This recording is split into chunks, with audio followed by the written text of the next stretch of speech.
gabing ito sa napakagandang awitin. Kailanman ang Diyos ay hindi nagbabago, siya ay laging tapat sa kanyang pangako. Sakto naman po, ang ating pong devotion sa gabing ito ay pinamagatan nating God is faithful. Again, magandang gabi po sa lahat, sa mga bagong nakatunghay o naka-join with us. Isa po magandang gabi at pagpalain po tayo ng Panginoon sa kanyang mga salita. So, sa ating pong short devotion sa gabing ito, marami nagsasabi na kapag daw ang tao ay nangako, kadalasan ay napapako. Tama? Pero kapag ka ang Diyos ang nangako, siguradong kanya itong tutuparin. Bakit? Dahil sinabi niya, dahil ipinangako niya, dahil hindi siya nagbabago at siya ay tapat na gagawin ang lahat ng ito. Kaya naman sa gabing ito, pag-uusapan natin yung 2 Timothy 2, chapter 2, verse 13. Okay, sa ating pong screen, or if you have your Bible with you, kindly read with us. Ang sabi doon, if we are faithless, He remains faithful, for He, God, cannot deny Himself. Napakainam pong pakinggan, ano? Kahit daw po tayo ay hindi tapat, even though we are not faithful, we are unfaithful to Him, sabi doon, God remains faithful. Di ba encourage at the same time kapag tayo ay parang sira or wasak yung ating po mga pag-asa. Ang sabi ng Panginoon, kahit hindi ka tapat, tapat pa rin ako sa aking mga pangako. Di ba? For if we are faithless, He remains faithful, for He cannot deny or disown Himself. Napakaganda pong limi-limiin at the same time ay yung pangako ng Panginoon ito ay ating pong panghawakan. Kasi kadalasan tayo ay nagkakaroon ng tinatawag na nagfe-fail, lumalagpak. Okay? Those who are saved, tayo mga ligtas, na kung saan ay sa kalaunan o sa kahabaan po ng ating pong paglalakbay sa ating pong buhay Kristiyano, ang sabi doon, ang Diyos ay tapat pa rin sa kanyang pangako. Pero ang sabi doon, if we reject Him, sabi nga doon, those who reject Him will be rejected by Him. Diba? Tayong lahat sa mga mananampalataya na meron naman tayong kanya-kanyang struggle. At minsan ay madalas sinasabi natin, meron ba talagang Diyos? But still, sabi doon, ang Panginoon ay tapat sa kanyang pangako sapagkat ang nagbago lamang naman talaga tayong mga tao.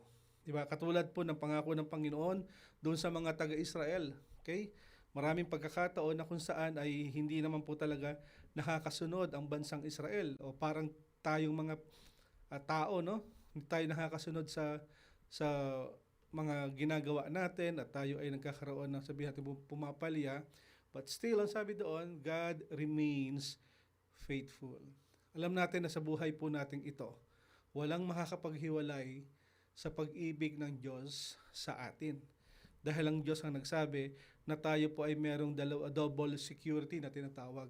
At sa kadalasan, sa lahat ng pagkakataon po sa buhay natin, okay, maranasan natin na even doon sa mga bagay na kung saan parang hindi natin siya nararamdaman at parang ang layo ng Diyos sa atin, tandaan natin yung sinabi doon sa Romans 8, 38 to 39. Sabi doon, sapagkat natitiyak kung walang makakapaghiwalay sa atin sa kaniyang pag-ibig, kahit ang kamatayan, ang buhay, ang mga anghel, ang mga pamunuan o mga kapangyarihan, ang kasalukuyan o ang hinaharap, ang kataasan, ang kalaliman o alimang nilalang ay hindi makapaghihiwalay sa atin sa pag-ibig ng Diyos na ipinagkaloob sa atin sa pamamagitan ni Kristo na ating Panginoon. Isa pong malaking kagalakan. At the same time, isa pong encouragement. At the same time, isang pangako na kung saan walang makapaghihiwalay sa atin sa pag-ibig ng Diyos na ipinagkaloob sa pamamagitan po ni ating Jesucristo. Isa pong quote ang sinabi ni David Jeremiah. Sabi niya, ni Wayne Grudem, ang sabi niya, God's faithfulness means that God will always do what He said and fulfill what He has promised. At sa gabing ito, tingnan natin. Sabi doon sa Psalm 33 verse 4, God is faithful, we can count on God and on His word. Anong sabi doon? For the word of the Lord holds true, and we can trust everything He does. Ang pangako ng Panginoon ay hindi lamang sa pangkasalukuyan, kundi pati sa ating pong panghinaharap. At ito po ay naka-infuse sa atin yung ating pong pag-asa ngayon at sa panghinaharap. Sabi doon, we can stand, we can walk, we can sleep, and wake secure sa ganitong katotohanan. Dahil ang Diyos ay mapagkakatiwalaan sa kanyang pangako. Ilang tao na ang nangako sa atin. At kadalasan ang mga pangakong ito ay hindi naman talaga natutupad. Kalaunan ay napupunta tayo doon sa pagkakataon na parang ayaw na nating maniwala sa lahat ng kanyang sasabihin, at the same time parang ayaw na rin nating pakinggan o anumang lalabas na salita sa kanyang bibig. Pero ang sabi doon sa Psalm 33 verse 4, ang salita ng Diyos ay totoo. Ang salita ng Diyos ay totoo. Kaya naman ang sabi doon sa John 17:17, ang sabi doon, your word is truth. Ganun din naman yung sinulat niya, no, that God is incapable of lying. Sabi doon sa Titus 1:2. Kung meron mang hindi kayang gawin ng Diyos, hindi niya kayang magsinungaling, lalo't higit sa kanyang mga pangako. At i-declare po doon sa Psalm 119 verse 142 that the Lord's law is true. At doon sa verse 160, it affirms na yung salita ng Panginoon po talaga ay maaasahan. At ang makikita natin doon sa Psalm 33:4, everything God does is dependable. Lahat ng kanyang ginawa, himala sa buhay natin, yung ating kaligtasan, yung kanyang katapatan, sa lahat ng pagkakataon na tayo ay kanyang niligtas. Nandoon, kasama rito, yung kanyang katapatan. Kaya napakaganda ng kantang yung Dakilang Katapatan. Isa yan sa magandang kanta na kung saan pinapakita, ating inaawit that really ang ating Panginoon ay maaasahan. At dito nga makikita natin that ang Panginoon kailanman ay hindi gumagawa, He does not make no mistakes. Hindi siya gumagawa ng mali na kung saan dapat natin siyang pagkatiwalaan na sa lahat ng event in our lives, Panginoon lang siyang nag-orchestrate, and this is for our good and this is for His glory. Di ba ang sabi nga doon, alam natin na sa lahat ng bagay gumagawa ang Diyos para sa ikabubuti ng mga nagmamahal sa Kanya. Alam natin, di ba, sapagkat mula sa simula pa ay alam na ng Diyos kung sino ang magiging sa Kanya at ang mga ito'y pinili niya upang maging tulad ng Kanyang anak. Kaya ang sabi doon, for the word of the Lord holds true and we can trust everything He does. Pangalawa, tingnan natin. God is faithful. We can count on God and His word. Ang ganda ng sinabi doon sa Hebrews 10:23. Sabi doon, let us hold unswervingly to the hope we profess, for He who promised is faithful.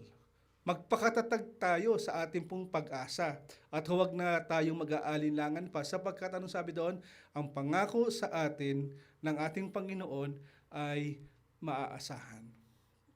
Kailanman ay hindi siya no turning back. Okay? At sa lahat ng pagkakataon na tayo po ay marami mga challenges ahead of us. May mga trials tayong kinakaharap sa mga pagkakataong ito. May mga pagkakataon that we experience persecution. Katulad po nung libro ng Hebreo, isinulat ito upang ipakita doon sa mga Jewish Christians na sa persecution sa buhay mong ito, wag kang mag-alinlangan sapagkat ang pangako niya sa atin ng Panginoon ay maaasahan. At makikita natin po sa pagkakataong ito, sa lahat ng oras ng ating buhay, tandaan natin that even sa mundong ito, di ba? Marami mga pagkakataon na parang we are careless, we are shallow, o may mga pagkakataon na parang maraming mga mananampalataya ang tumalikod na sa Panginoon.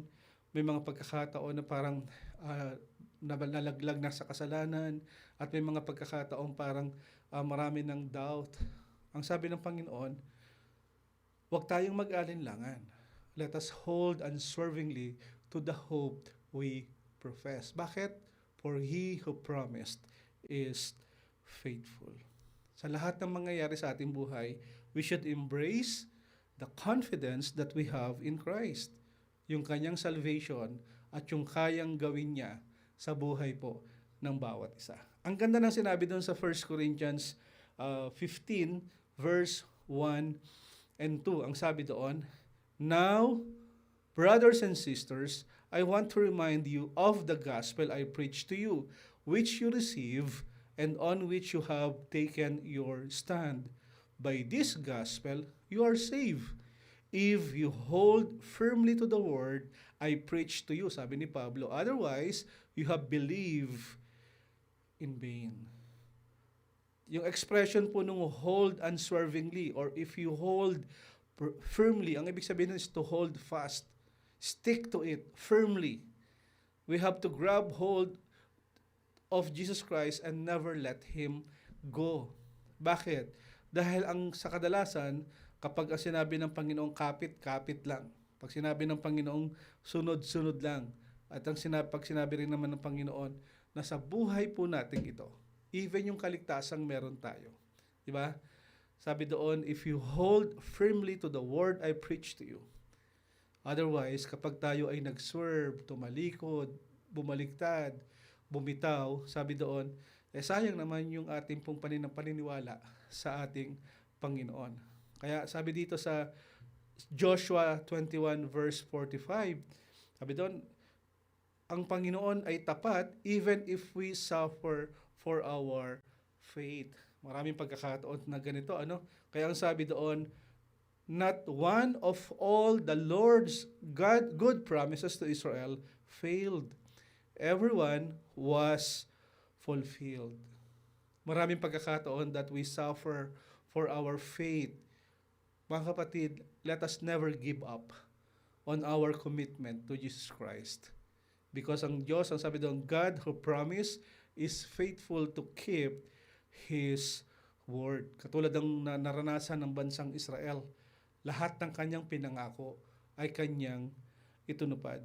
Ano sa buhay natin na padalas nating inaasahan na alam nating Diyos lamang ang makakasunod? Or tayo ba ay umaasa sa wala o tayo ay umaasa lamang sa mga panandaliang kasagutan na kung saan alam natin na kapag ito ay panandalian, may mga ilang araw lang ay mawawala na. But if the Lord promised, kahit na tayo ay marami mga trials o problema sa buhay natin, manatili po tayo sa pagsunod at sa ating pong pagtanggap ng kanyang mga salita, that God, sa lahat ng kanyang mga gagawin, God is faithful. Kaya ang sinabi doon, sa 2 Corinthians 12:9, "But He said to me, my grace is sufficient for you, for my power is made perfect in weakness. Therefore, I will boast all the more gladly about my weaknesses, so that Christ's power may rest on me." Si Apostol Pablo, kahit sabihin natin siya na yung isa sa pinakamatapang na mananampalataya, at the same time, marami na siyang nagawa sa buhay na ito. But still, meron pa rin siyang tinatawag na thorn in the flesh, na kung saan ay nakakaramdam siya ng parang kabigatan at sobrang sakit yung problemang ito. Sa kabila ng ito, ang sabi niya, I will boast all the more gladly about my weaknesses. Bakit? So that yung kapangyarihan ni Kristo ay mapa sa akin. At yung kanyang sinasabing, yung biyaya, yung grace is sufficient for me. Dahil ang kapangyarihan ito is made perfect sa kanyang kahinaan. Mga kapatid, sa buhay din po natin ito, remember that God is faithful even if we suffer for our faith. Tingnan natin yung next slide. Ang sabi doon sa 2 Corinthians 13:4. "For to be sure, He was crucified in weakness, yet He lives by God's power. Likewise, we are weak in Him, yet by God's power, we will live with Him in our dealing with you. Okay? Ang makikita natin dito mga kapatid, na sa maraming pagkakataon po, hindi lamang sa buhay ni Apostol Pablo, sa ating mga buhay din, alam natin that we as a follower of Christ, alam natin na sa kabila ng lahat ng kahinaan, lahat ng sabihin pinanghihinaan na ng loob at may mga pagkakataon parang ayaw na natin. Tandaan natin that His grace is sufficient for us. Kaya tayo ay manangan at manampalataya sapagkat ang Diyos ang inangako, ano man ang estado natin sa buhay, ano man yung ating kinakaharap, still tandaan natin, on top of that, ang salita pa rin ng Panginoon at ang kanyang pangako ang siyang mananay if all of us will continue to follow Him. Tandaan natin, sabi din po dun sa 2 Corinthians 12, yung 9 and 10, yung binasa natin kanina, di ba? Sa verse 10, sabi doon, that is why, for Christ's sake, I delight in weakness, in insult, in hardship, in persecution and difficulties, for when I am weak, then I am strong. Nandun pa rin ang kalakasan ng ating pinagkakaloob ng Panginoon sa lahat ng mga challenges o problemang meron tayo. At sa gabing ito, tandaan natin that yung 2 Peter 1, chapter 1, verse 3 and 4, sabi doon, His divine power has given us everything we need for a godly life through our knowledge of Him who called us by His own glory and goodness. Through this, He has given us His very great and precious promises, so that through them you may participate in the divine nature, having escaped the corruption in the world caused by evil desire. Most Christians, some Christians struggles with sin, spiritual weakness, di ba? At may mga pagkakataon, maraming tao ay parang hindi naman talaga nakakasunod. At the same time ay may tinatawag tayong napalya din naman. Okay? At sabi nga, may mga pagkakataon na sa buhay nating ito, sa pagkatawag sa atin ng Panginoon, God wants us na magkaroon tayo ng fully equipped. Tayo ay magkaroon ng mga choices na kung saan ay makakatulong sa atin. And the Lord provide the strength to endure life challenges. Tandaan natin mga kapatid, na sa lahat ng ginagawa natin sa buhay na ito, Jesus set the standard for what is good and glorious. His call for us to follow and fully equips us to make the journey. Sa lahat ng ito, tandaan natin na ang kanyang kapangyarihan has given us everything we need for a godly life through our knowledge of Him. Kaya tayo ay manangan sa kanyang mga pangako. Tingnan din natin, sa kabila ng ating mga kahirapan o kahinaan, He understand our weaknesses. Kaya ang sinabi doon sa Hebrews 4:14-16, therefore, since we have a great high priest who has ascended into heaven, Jesus, the Son of God, let us hold firmly to the faith we profess. For we do not have a high priest who is unable to empathize with our weaknesses, but we have one who has been tempted in every way, katulad natin, just as we are. Yet, God, Jesus Christ, He did not sin. Let us then approach God's throne of grace with confidence, so that we may receive mercy and find grace to help us in time of our need. Anong ibig sabihin? We can count on God's mercy and grace to supply us whatever we may need whenever we may need it. Kaya sa pagkakataon po sa bawat saglit ng buhay po natin, maraming pagkakataon na kung saan parang ayaw na natin, parang hindi tayo naiintindihan ng Diyos. Mali po kayo. Because God is faithful. He understands our weaknesses. Kaya ang sinabi dito, doon sa slide, ang sabi doon ni David Jeremiah, God is faithful and true.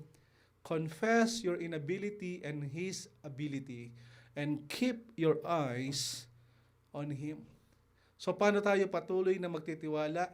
paano tayo patuloy na mananangan sa salita ng Panginoon, we need to be more consistent. At the same time, we need to do our part. Ang sabi doon sa um, Romans 4:20 to 21. Yet he did not waver through unbelief regarding the promise of God, but was strengthened in his faith and gave glory to God, being fully persuaded that God had power to do what he had promised. Mas gusto ng Panginoon po that we must pursue intimacy with Jesus and hold on to God's promises sa bawat sandali po ng ating buhay. Si Abraham, he never wavered in believing God's promises. In fact, nung siya ay nagtiwala sa pangako ng Panginoon, Abraham, his faith grew stronger. At sabi doon, and in this, he brought glory to God. Sabi doon sa Romans 4:20-21, he give glory to God. So sa buhay po natin ito, kung gusto natin patuloy na maranasan at makita at maranasan po ang katapatan ng Panginoon, pursue intimacy with Jesus and hold on to God's promises. Anong problema meron tayo ngayon? Ano yung ating pong kinakaharap? Ano man pagkakataong ito sa buhay natin na parang hindi kayang sagutin ng tao, may sagot po ang Diyos. Paano mo malalaman ang sagot ng Diyos? Pursue intimacy with Jesus. Hindi pwedeng simba ka lang ng linggo, ng Biyernes. Hindi pwedeng nood ka lang sa YouTube. But personally, intentionally, all of us need to read His Word, His direction. Sabi, di ba, yung the Bible is our map sa mundong ito. You will never go wrong if you continue to believe in Jesus. Pangalawa, we need to pursue intimacy with Jesus and hold on to God's promises. Bakit? Sinabi kasi doon sa Hebrews 11:1, now, faith is confidence in what we hope for and assurance about what we do not see. Maraming pagkakataon na tayo mga tao ay to see is to believe. Pero sa Panginoon po ay iba. Maniwala ka muna at makikita mo. Mararanasan mo. Kahit hindi po natin nakikita yung Diyos. Pero sabi doon sa Hebrews 11, He describes yung faith as trust in the unseen promise of God. Ipinapakita rito sa maraming mananampalataya na meron tayong pag-asa sa buhay nating ito. And in the end, if you're going to read yung kabuuan ng buong Hebreo, makikita natin doon yung mga heroes of faith, di ba? At makikita natin doon yung fullness of God's promises. Kaya mga kapatid, sabi nga, wag daw po tayong maging tamad na magbasa at i-pursue intimacy sa Panginoon. We need to have a intentional, intimate relationship with our Lord. Pangalawa, for you to be able to continue experience yung faithfulness ng Panginoon, sabi doon, obedience brings blessing. Hebrews 10:35-36. So do not throw away your confidence, it will be richly rewarded. You need to persevere so that when you have done the will of God, you will receive what He has promised. Di ba ang inam? Merong pangako ang Panginoon, you have to meet the condition. Pag na-meet mo yung condition, then, by that small act of obedience, it will bring blessing to you sa bandang huli.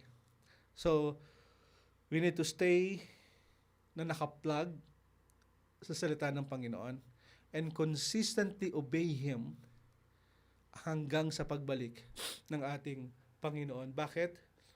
Dahil lahat tayo, you will receive what God has promised.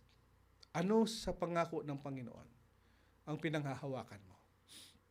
Sa lahat ng ito, alam ko marami tayong experience, marami tayong magiging testimony. Tandaan natin na sa lahat ng ginagawa ng Panginoon sa buhay natin, nawa ay magbigay luwalhati ito sa kanyang panghalan.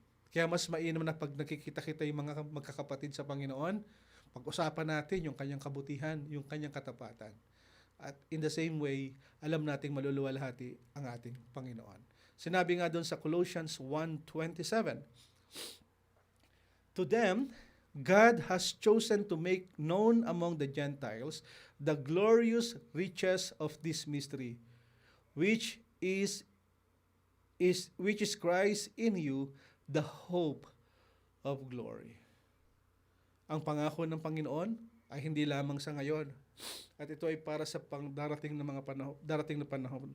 Kaya nung sabi doon, if we hold steadfastly to Christ and the hope we profess in Him.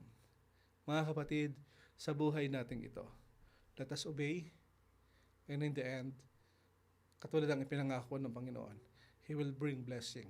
Hindi lamang sa buhay na ito, kundi blessing sa panghinaharap hanggang sa kanyang muling pagdating.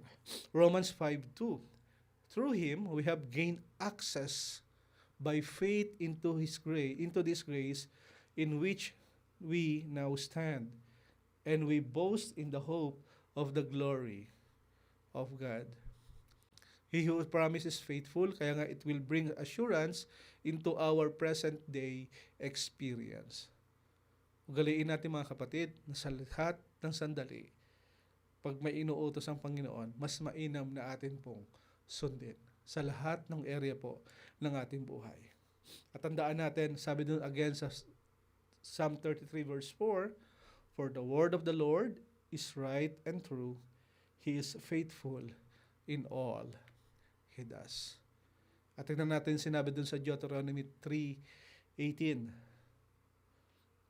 The Lord Himself goes before you and will be with you. He will never leave you nor forsake you. Do not be afraid. Do not be discouraged. Isa-isahin natin. The Lord Himself goes before you. Alam natin that Jesus already gone before us on the cross. Ibig sabihin, si Jesus, yung ating pong, yung pinanganak, okay? Jesus became the firstborn among many sons and daughters of God in Christ. At dito makikita natin that the Lord Himself goes before us. At sinabi rin ng Panginoon, and He will be with you. Katulad po ng mga pinangako niya sa kanyang mga disipulo, that He will send the helper, yung banal na Espiritu, the counselor, the comforter, the Holy Spirit to them to dwell in and among them. At sinabi ng Panginoon, He will never leave you nor forsake you. At tandaan natin mga kapatid, anong sabi doon? Do not be afraid. Huwag na po tayong matakot. Dahil kung kasama natin ang Diyos, He goes before us and will never leave us. Kaya naman mga kapatid, ang sabi doon, do not be discouraged. Huwag tayong mawalan ng pag-asa. Sa lahat na nangyayari po sa buhay natin ito, this is a part of God's design for us. Kahit po painful po yung mga pangyayari, alam natin na tayo ay dinidisiplina lamang ng Panginoon. Pagkadaka, sabi nga doon, we should never be discouraged, but rather, let us be encouraged doon sa kanyang direction in our life. Kaya sa gabing ito mga kapatid, tandaan natin that He is always faithful. At palagi ko nga itong sinasabi, nawa ay datnan tayo ng Panginoon na tapat, naglilingkod sa kanyang pangalan, hanggang sa kanyang muling pagbabalik. 2 Timothy 2:13, if we are faithless, He remains faithful, for He cannot deny Himself. Tayo po'y manalangin. Salamat, Panginoon, sa gabing ito na pinagkaloob mo. Purihin kadakilahin ka, O Diyos, sa iyong katapatan at sa aming pong maikling devotion. Nakita namin, Panginoon, sa linaw po ng iyong mga salita, ng iyong mga pangako, na sa lahat ng buhay namin, kasaganaan o kahirapan, paghihirap man, persecution man, Panginoon, walang makakapaghiwalay, Panginoon, sa pag-ibig mo po sa amin. Thank you, Lord, for loving us. Kaya naman, Panginoon, dahil Ikaw ang unang nagmahal sa amin, kaya minamahal ka rin namin, Panginoon. Dalangin po namin na patuloy nga pang pag-usapan namin ang iyong kabutihan, ang katapatan mo po sa lahat po ng oras sa buhay namin. At makita nawa ito sa buhay po ng bawat isa na sumusunod po sa iyong pangalan. Bless us, O Lord. In Jesus' name we pray. Amen.